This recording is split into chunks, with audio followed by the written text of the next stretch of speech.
Starting this video from right here. YouTube family. What's happening? What's going on? It's another update video for y'all. Those of you that have seen it, my videos, thank you very much. As I go through this journey, this process with y'all. So today is what I did today. It was raining. My baby was stuck right here. If you hear that sound of somebody calling her cats back in the house. But anyway, it was stuck right here, so I had to use some sticks filling this hole. So here when it rains, the water comes down and it fills up right here. So it was washing away the gravel underneath the tire. So she was stuck for a little bit, but anyhow, that's what I've done today.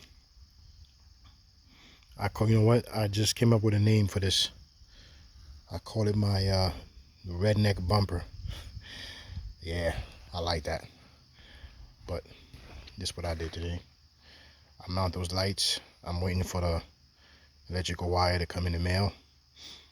I haven't gotten them yet, but I had these lights. The two that's, let me zoom in. The two that you guys see right in the center. I don't know if you remember, but I had those hooked up to my mud flap bracket. You know what I'm saying? So I decided to reuse them. All right, but that's what I did today. It was raining too, so I had my raincoat on, and I did this. Drill some holes. You know, next time when I come in, or when I come back, rather, what I'm gonna do is I'm gonna mount these bad boys. As you can see, I gotta get a couple more. I need one to go down like that and come across to join with this one, and I'm gonna join it there. I'm gonna put a plate, a metal plate underneath it, going all the way across, and one also underneath the board going across.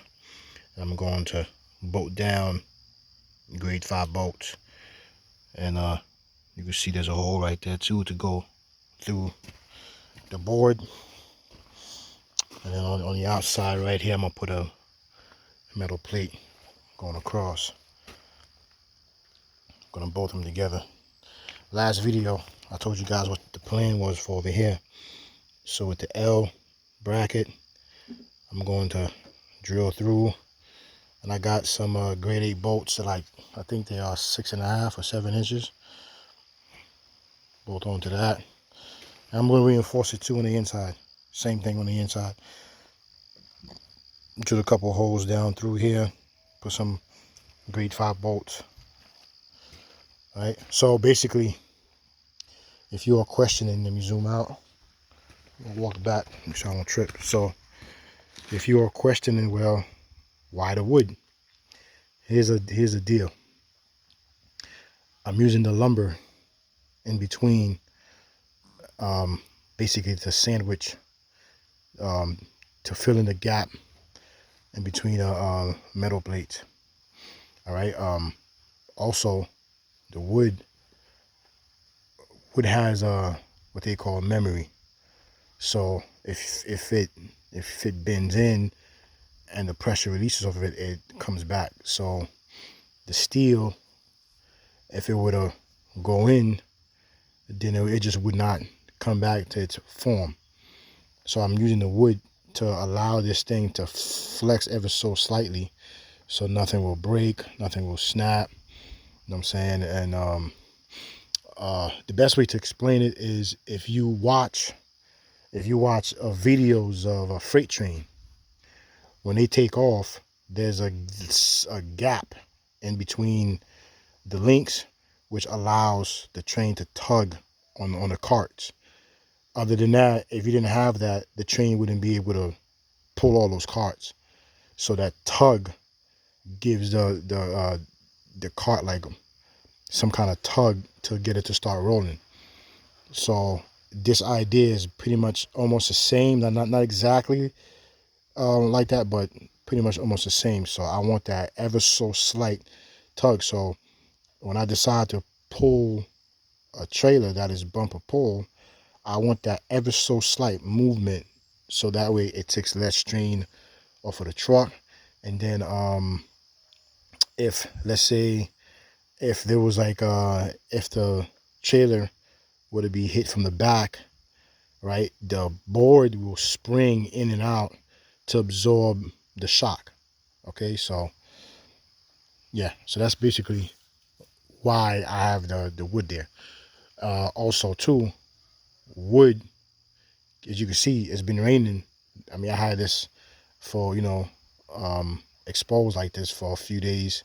Okay, I am gonna paint it and stuff like that, but wood, I mean, there's wood out here that's been here in this yard for years. Okay, years. Like that, them pieces right there, for example, I was able to put those pieces underneath my tires, and these things been here I don't know, 40, 50 years, give or take. All right. So wood can be outside in the elements for a while. Another example, these right here.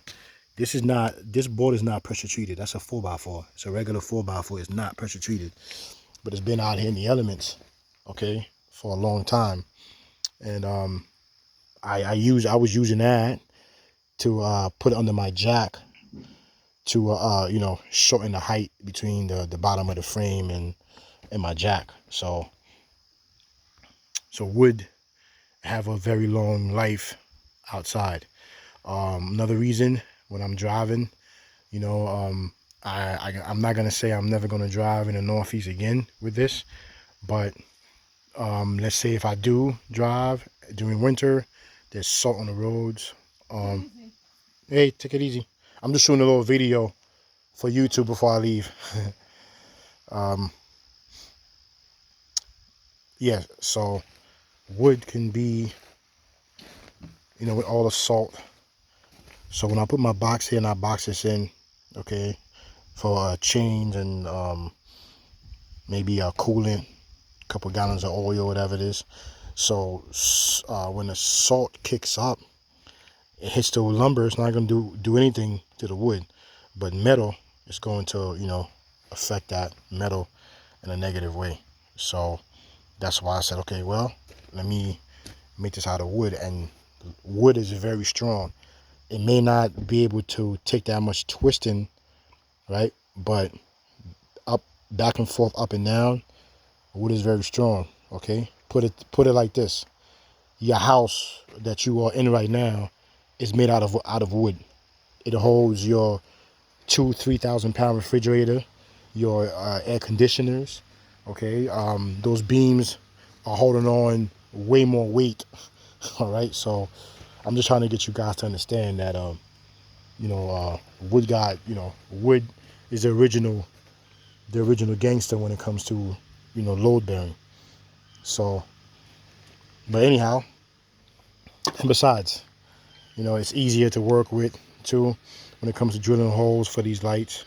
All right, the areas where the reinforcement is needed, in terms of when I fasten this L bracket, when I reinforce it with the grade 8 bolts, yes, I'm going to use steel in those areas. Okay, but this here, like this piece, for instance, this is to replace my mud flap. Okay, that kept on springing and shaking and breaking. All right, I don't know how many times I don't replace these things. I don't know how many times I replace these things. The mud flap that was in there too, the bolts kept breaking off, or the material, the flap itself would break off.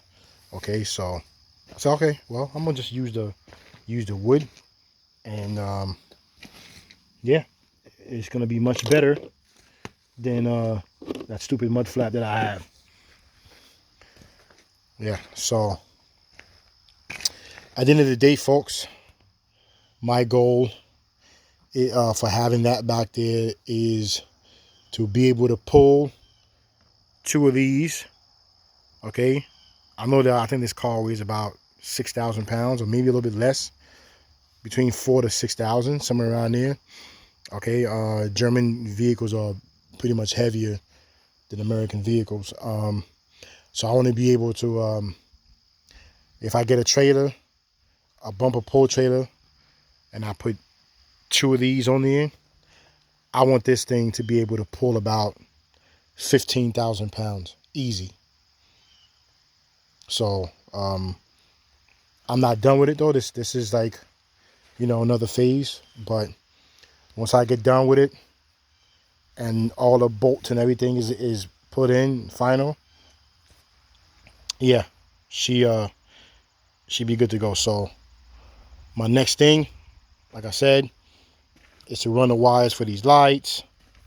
I got to get it all cleaned up, get it pressure washed, sand that side down, drop a whole bunch of paint on it.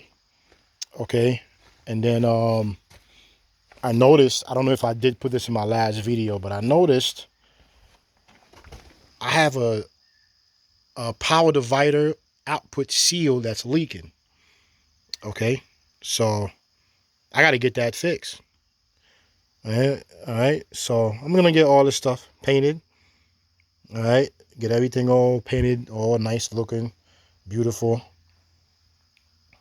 and then that's it. And then I'm gonna focus on the inside. Now, next time I come here, I gotta get some bebopper. I don't know if y'all seen this, but look at that. Last time right before I left, I took a can of WD-40 and I sprayed it on the inside. So I'm not sure if they, I mean, I did see them come out. They kept coming out, going around the nest and wondering what happened to them. But I gotta get that out of there. Anyhow, get done with this. I have tons of work to do. I gotta do exhaust over on this. Then I gotta go on the inside, you know, work on the inside, do what I gotta do. And then those of you that have watched my videos, thank you again, once again. But this here, I have to customize this.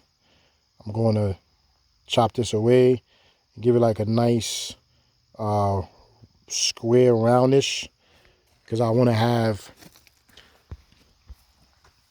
the 377 fender to come down, you know, and be nice and curved right there.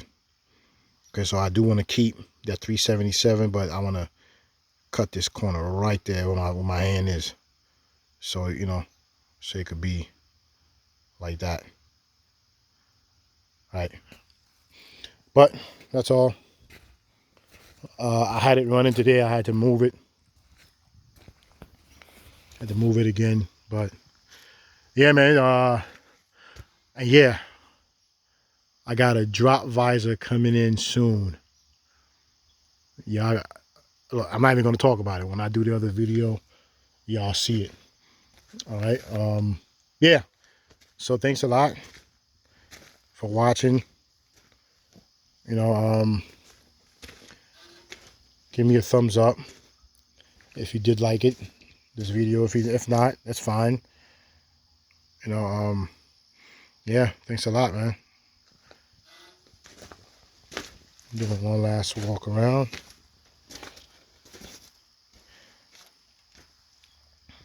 And there she is.